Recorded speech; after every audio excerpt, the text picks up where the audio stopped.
alhamdulillahi rabbil alamin, wassalatu wassalamu ala rasulillahi sayyidina Muhammad sallallahu alayhi wasallam.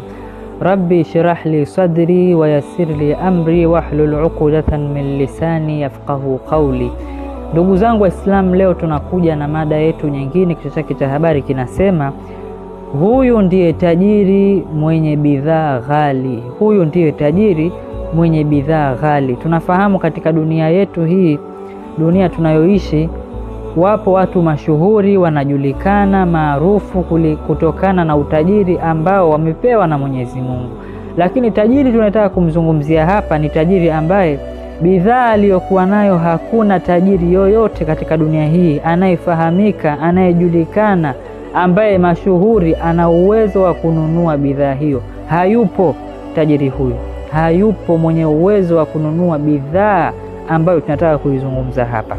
Mtume anasema inna sil'ata Allahi ghaliya, hakika bidhaa ya Mwenyezi Mungu ni ghali.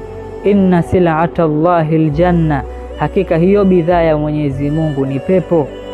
Hii ndiyo bidhaa ghali. Mwenye kuweza kupewa bidhaa hii kwa rehema ya Mwenyezi Mungu, huyu ndiye tajiri mkubwa kabisa.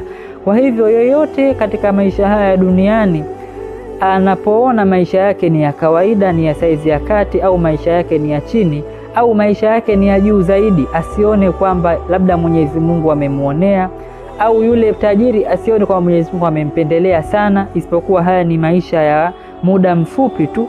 Kwa hiyo maisha haya yasimuhuzunishe mtu, yasimuhangaishe mtu akatafuta sana mpaka kamsahau Mola wake, kwani maisha yanayofuata ndiyo maisha bora, maisha ya milele. Hivyo bora kuandaa maisha hayo, Mwenyezi Mungu akakupa bidhaa hii ukaishi kwa amani na utulivu, kuliko kuhangaika na maisha haya baadaye ukaja ukapata maisha ya tabu kabisa.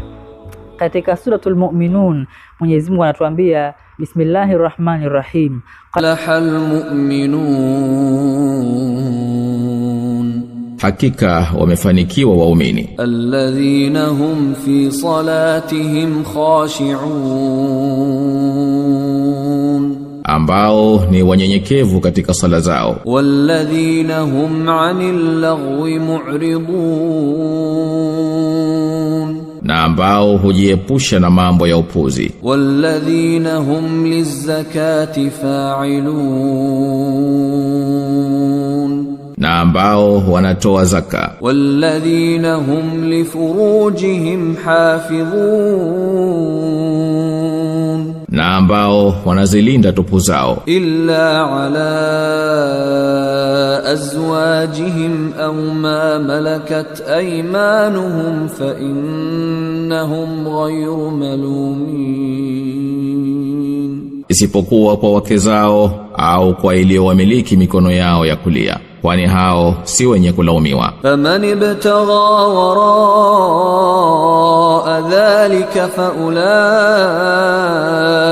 humul aadun, lakini anayetaka kinyume cha haya, basi hao ndio warukao mipaka. walladhina hum liamanatihim wa ahdihim ra'un, na ambao wanazitimiza amana zao na ahadi zao. walladhina hum ala salawatihim yuhafidhun, na ambao sala zao wanazihifadhi. ulaika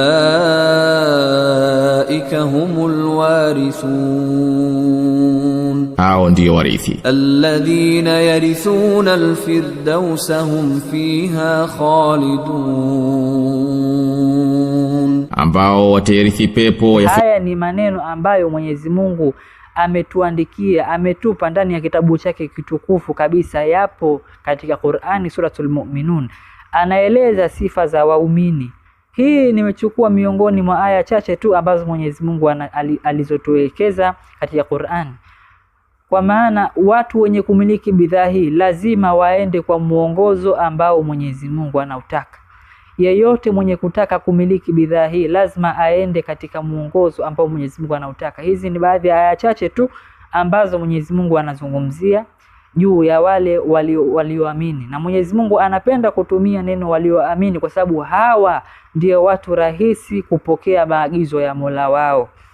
pamoja na kwamba sio kwamba hawakosei, wanakosea, ila wanapotajiwa tu kuhusu Mola wao wanakuwa wadogo, nyoyo zao zinatulia na wanafanya kile kitu ambacho Mola wao anakitaka katika maisha yao. Kwa hiyo lengo la haya ni kwamba kama tulivyosema mwanzo, usihuzunike kutokana na maisha uliyokuwa nayo. Haya maisha ni ya mapito tu. Fanya yale ambayo Mwenyezi Mungu anayataka, utakuja kupata makubwa zaidi kuliko haya. Hii bidhaa ya Mwenyezi Mungu ni ghali. Hii bidhaa ya Mwenyezi Mungu tunapewa kwa rehema yake, kwa huruma zake. Lakini pamoja na hizi huruma, Mwenyezi Mungu anaangalia, ana vigezo vyake anavyovitumia kuwapa watu hawa bidhaa hii. Isije ikawa mtu akaona kwamba kumbe anataka yeye kwa rehema yake. Ndiyo, lazima afanye kwa rehema zake, kwa sababu hakuna unachokifanya wewe chenye uwezo wa kununua bidhaa hii. Hakuna. Hata vile vyote tunavyofanya katika ibada hazifikii malipo ya bidhaa hii tunayopewa. Kwa hivyo tusihuzunike sana kwa maisha yale tulokuwa nayo, haya tulokuwa nayo, kwani maisha ya huko ni mazuri zaidi. Mwenyezi Mungu anasema, nimewaandalia waja wangu vitu ambavyo hawajawahi kuviona wala hajawahi kusikia, na wala hawawezi wakaleta taswira juu ya yale ambayo mimi nimewaandalia. Basi tuwe na hamu ya kuipata bidhaa hii, tufanye jitihada ya kuipata bidhaa hii, kwani ndiyo bidhaa bora kabisa, ndiyo bidhaa ambayo ina thamani kubwa na isiyokuwa na mfano wake katika maisha haya. Lakini tufahamu kwamba bidhaa hii katika kuipata kwake kunahitaji subira na uvumilivu. Tusiwe na haraka sana, wala tusifanye mambo kwa mazoea, kwani yapo mambo maalumu yaliyowekwa ili kupata mambo kama haya. Wassalamu alaikum wa rahmatullahi wa barakatuh.